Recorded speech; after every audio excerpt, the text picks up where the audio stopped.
ఇవాళ మీకోసం కాలసర్పదోషంని సమూలంగా ఎలా బయటపడాలి అనే దాని గురించి చెప్పదలిచాను.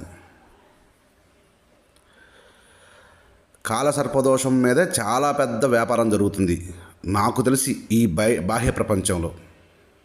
కానీ అత్యంత సూక్ష్మమైన మార్గంలో ఆ కాలసర్పదోషాన్ని మనం తీసేసుకోవచ్చు, మనగా తీసేసుకోవచ్చు.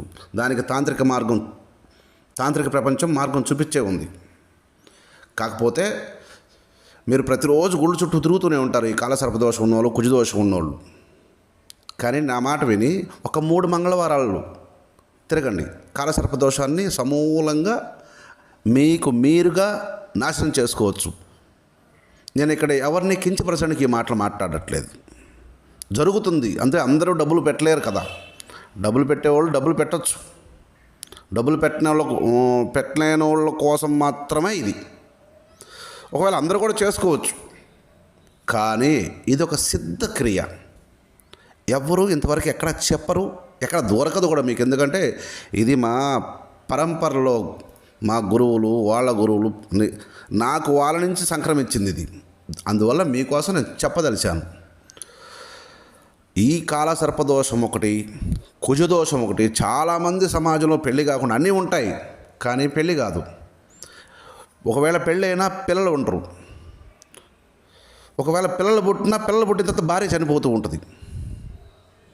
వంద్యా దోషాలు అంటారు వీటిని. రకరకాలు, ఒక పేరు కాదు ఇది, రకరకాల పేర్లతో చెప్తూ ఉంటారు.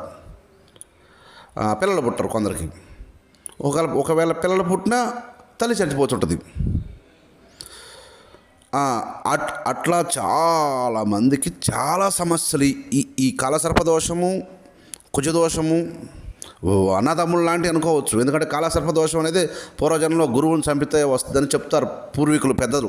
గురువును మోసం చేయడం వల్ల, గురువును చంపడం వల్ల, గురుధనాన్ని హరించడం వల్ల, గురుపత్నితో సంభోగించడం వల్ల ఇటువంటి కాలసర్పదోషం వస్తుందని పూర్వీకులు చెప్తారు. కానీ ఈ మన తాంత్రిక మార్గంలో, ఈ తాంత్రిక ప్రపంచం ప్రతి ఒక్కరికి, పాపిస్టోడికి కూడా ఒక సహాయం చేసే పోద్ది.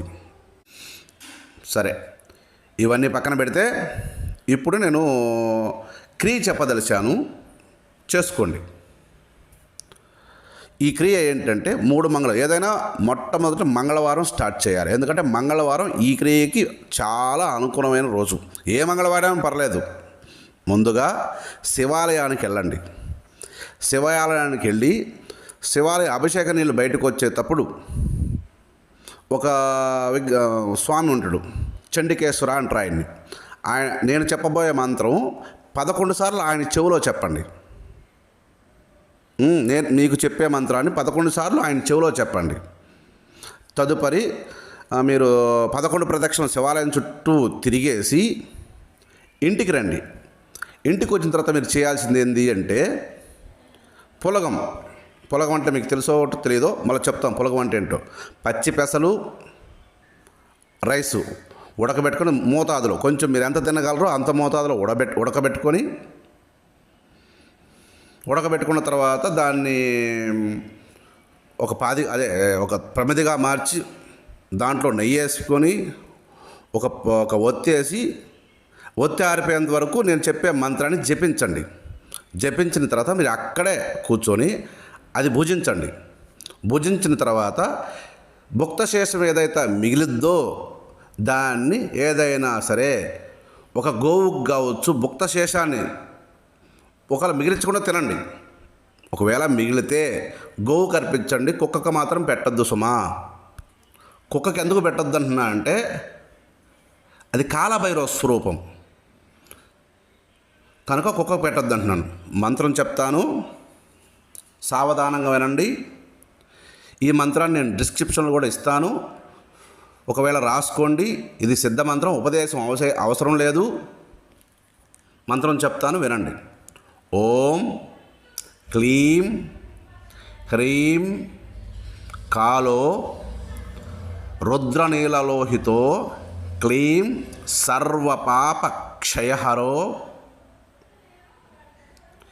హ్రీం హ్రీం హ్రీం పట్ స్వాహ అనే ఈ మంత్రాన్ని జాగ్రత్తగా 1కి 10 సార్లు మననం చేసుకోండి. మననం చేసుకున్న తర్వాత ఫస్ట్ మంగళవారం తంతు చెప్పాను కదా, అలా అయిపోయిన తర్వాత రిటర్న్ వచ్చిన తర్వాత ప్రతిరోజు మీరు ఇంట్లో ఇదే చేసుకోవాలి, ఈ తంతునే చేసుకోవాలి. అట్లా ప్రతి మంగళవారం శివాలయంకి వెళ్ళాలి.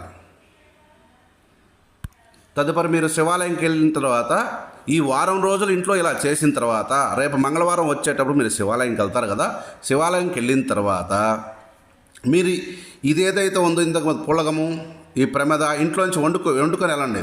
ఒక అరిటాకులో పులగాన్ని పెట్టి అక్కడ కాలభైరవుడు ఉంటాడు, క్షేత్రపాలకుడు, వీరభద్రుడు కావచ్చు, కాలభైరవుడు ఉంటారు. ప్రతి శివాలయంలో క్షేత్రపాలకులు ఉంటారు. వాళ్ళ ముందు ఆ ప్రమేదం ఉంది కదా, పులగాన్ని మీరు ఎలా ఇక్కడ ఇంట్లో ఎలాగైతే తిన్నారో అక్కడ తినబడలేదు. ఆ పులగాన్ని అలాగా నేతి దీపం వేసి దాంట్లో వెలిగించేసి దీపం ఆరిపోయేంత వరకు, ఎంతసేపు అయితే ఆరిపోద్దో, గాలి వచ్చి ఆరిపోయినా పర్లేదు, ఎంతసేపు అయినా ఆరిపోద్దో అంతసేపు మీరు మంత్రాన్ని అక్కడ కూర్చొని జపం చేసుకొని వచ్చేయండి. ఇలా వచ్చే మంగళవారం వరకు మీరు ప్రతిరోజు చేయగలిగితే మంచిదే. లేదు అంటే మళ్ళీ వచ్చే మంగళవారం వెళ్ళి అదే విధంగా చేయండి. కానీ అక్కడే పెట్టేసి రావాలి. ఆ మంగళవారం వెళ్ళి వీరభద్రుని ముందు మీరు పెడతారు కదా ప్రమిద, దాన్ని అక్కడే వదిలేసి రావాలి, దాన్ని తినకూడదు. మళ్ళా మీరు ఇంటికి వచ్చి వీలైతే మాకు త్వరగా వెళ్ళాలి ఈ సమస్య అనుకుంటే ఇంట్లో కూడా చేసుకోవచ్చు ఆ విధంగానే. మళ్ళీ వచ్చిన తర్వాత లేదులే చాలా బిజీగా ఉన్నాం, మేము చాలా బిజీగా ఉన్నాం, రోజువారీ కార్యక్రమాలు బిజీగా ఉన్నాం అంటే అవసరం లేదు. 3 మంగళవారాలు వెళ్తే చాలు. ఫస్ట్ మంగళవారం మాత్రం ఖచ్చితంగా చేయాలి. ప్రతి వారం రోజు ఫస్ట్ మంగళవారం నుంచి మళ్ళా మంగళవారం వరకు మీరు ఇంట్లో ఖచ్చితంగా చేయాలి. అది గుర్తుపెట్టుకోండి. తర్వాత మీరు చేసినా చేయకపోయినా ఇబ్బంది లేదు. తర్వాత శివాలయంకి వెళ్ళిన తర్వాత ఆ శివాలయం వేరే క్షేత్రపాలకుల ముందు మీరు ఈ ప్రసాదాన్ని తినని అవసరం లేదు. అక్కడే ప్రమిద పెట్టి పులగం తయారు చేసి ప్రమిద పెట్టి నెయ్యి పోసి ఒత్తు వెలిగించి ఒత్తి ఆరిపోయేంత వరకు జపం చేసి వచ్చేయచ్చు. ఒకవేళ గాలి కారిపోయినా పర్లేదు, గాబరా పడాల్సిన అవసరం లేదు. ఇది క్రియ చేసుకొని సుఖించండి.